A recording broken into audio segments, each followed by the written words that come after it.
현재 많은 지자체에서 일제강점기에 만들어진 건축물 또는 현장들을 보존해서 역사 교육과 관광 자원으로 활용하고 있습니다. 다크 투어리즘이란 명목으로 말이죠. 그런데요, 일제강점기의 아픈 상처를 강제 소환하는 이런 현상이 과연 바람직한 것일까? 등록 문화재로 지정해서 근대 문화유산의 대접을 받게 할 정도의 가치가 있는 것일까? 일제의 잔재인지 우리의 문화유산인지 그 상흔의 역사를 읽어드립니다.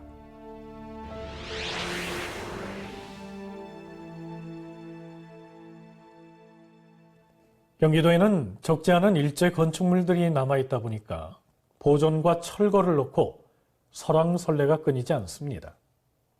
대표적인 것이 민족 수탈의 근거지였던 일제강점기의 관공서 건물이죠.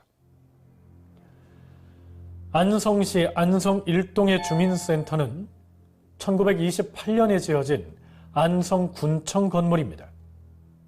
그동안 일제강점기의 잔재를 없애자 하는 주장에 헐릴 위기를 맞기도 했었는데요. 아픈 역사도 보존할 가치가 있다고 하는 의견에 힘이 실리면서 유지가 결정됐고요. 2018년 국가 등록 문화재로 지정됐습니다. 현재는요, 건물이 과도하게 리모델링돼서 국가 등록 문화재 지정 사유인 건축사적인 가치가 남아있을까 하는 의아심도 들지만요. 일제 관공서가 아직까지도 관공서로 사용되고 있다는 사실도 놀랍기는 마찬가지입니다.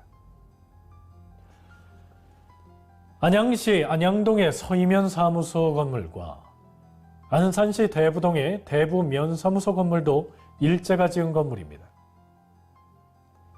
일제는요, 조선시대 관아나 객사로 쓰던 건물을 개조해서 면사무소로 사용하는 경우가 많았는데요. 이 건물들은 개조가 아니라 신축한 건물입니다.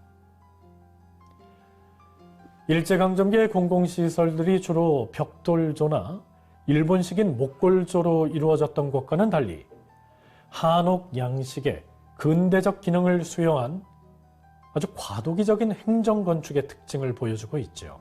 그래서 아무런 사전 지식 없이 처음 건물을 본다면 조선시대의 관아로 오해하기가 쉽습니다. 현재 이 건물들은 경기도 문화재 자료로 지정되어 있는데요. 문제는 서이면 사무소의 경우 상량문에서 일제의 통치를 찬양하는 글귀가 발견되고 초대 면장의 친일 행각까지 밝혀졌다는 겁니다. 이 때문에 안양시에서는 건물을 매입하고 복원해서 문화재로 지정할 때까지 시민단체와의 논란이 끊이질 않았습니다. 일제잔재 복원을 왜 해야 하고 민족수탈의 기관에 문화재로서의 가치가 왜 부여돼야 하느냐 하는 것이 이 시민단체 측의 주장이었죠. 결국 이 건물의 일제 수탈 자료와 안양 지역의 독립운동 자료들을 전시하고 운영위원회에 시민단체 인원이 참여하는 것으로 타협을 보고 운영 중이지만요. 문화재 지정 해지에 대한 주장이 사라진 것은 아닙니다. 자, 그런데요. 왜 유독 관공서가 논란일까요? 1910년 일제가 면에 관한 규정을 발표하면서 가장 중요한 지방행정 단위로 군이 아닌 면을 설정합니다.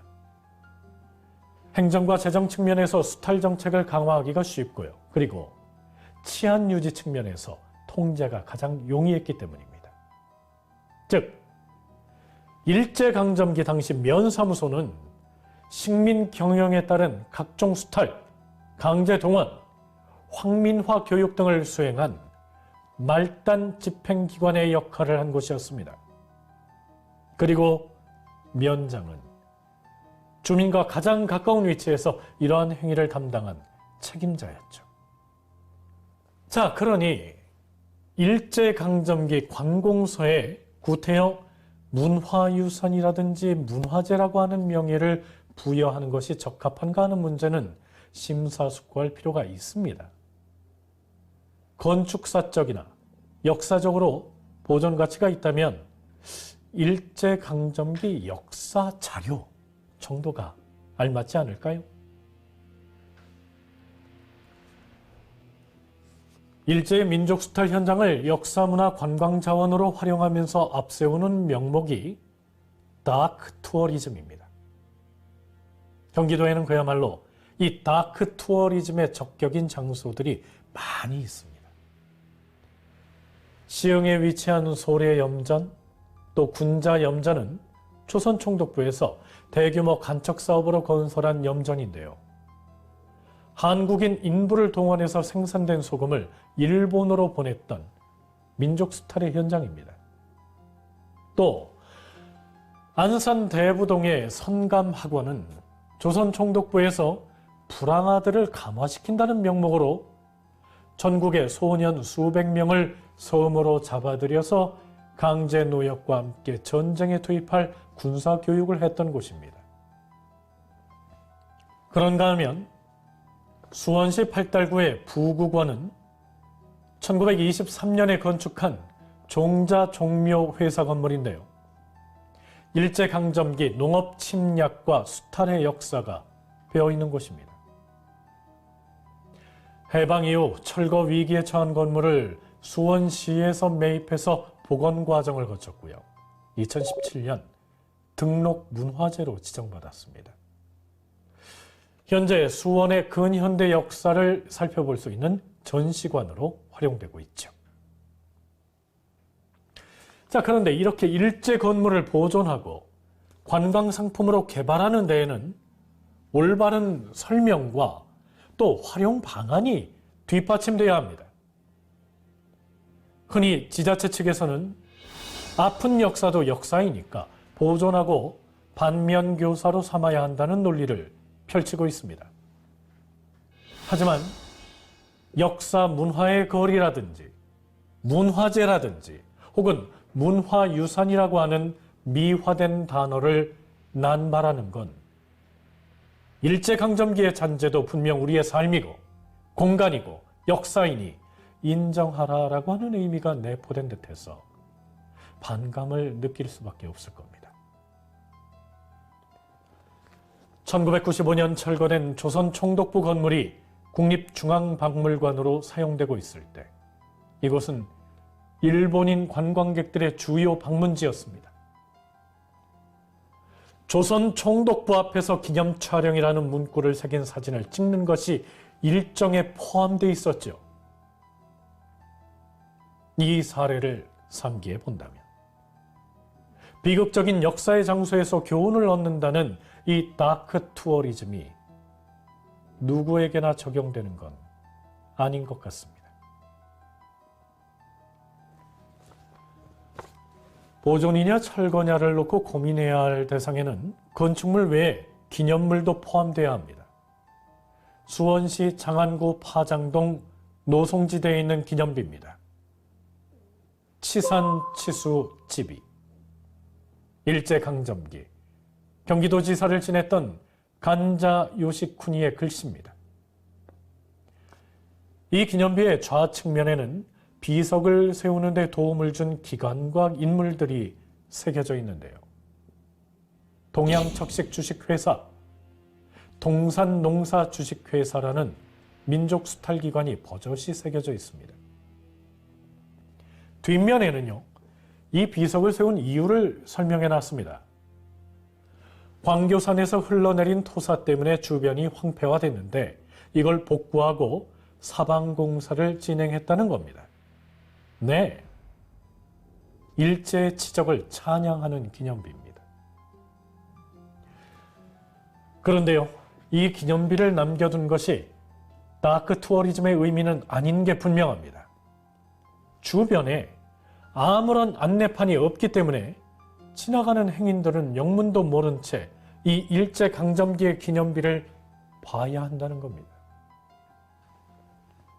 더욱이 기념비가 서 있는 이곳은 개혁 군주인 정조의 자취가 서려 있는 역사적 장소입니다. 정조가 화성 능행을 다니면서 지지대곡에부터 수원으로 진입하는 이 구간을 정비하고 내탕금을 내려서 소나무 500주를 심게 했다는 그 노송지대입니다.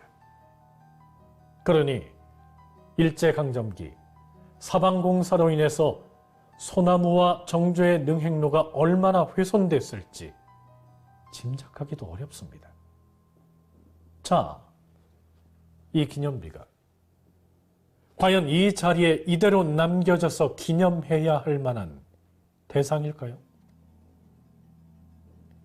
일제의 치적을 찬양하는 이 비석 옆에 안내판을 세우고 그냥 두는 것이 맞는지, 그래서 정조의 효행로가 일제의 잔재를 떠올리는 장소로 활용되는 게 맞는지, 혹은 이 비석이 정말 기념할 만한 대상이라고 지자체에서 판단한다면 박물관으로 옮겨 보존을 하든지 납득 가능한 조치가 있어야 할 것 같습니다.